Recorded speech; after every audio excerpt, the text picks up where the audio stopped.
Hi everyone! Welcome to Techie Dialogue. In today's video, I'll walk you through the step-by-step process of scheduling a Teams meeting in Outlook. Whether you're organizing a meeting with your team or planning an event, this guide will make the process straightforward and easy. And before we get started, be sure to subscribe to the channel for more helpful tutorials. Let's jump in. Step 1.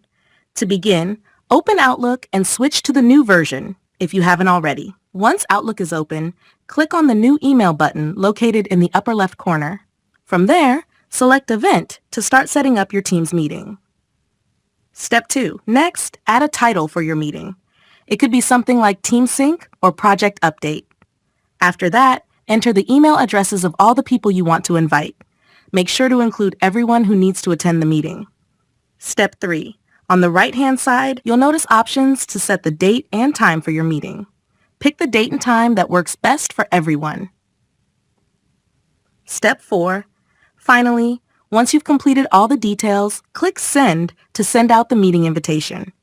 The invite will be delivered to all the attendees and added to your Outlook calendar automatically. And there you have it! You've successfully scheduled a Teams meeting in Outlook. Thank you so much for watching, and I'll see you in the next video.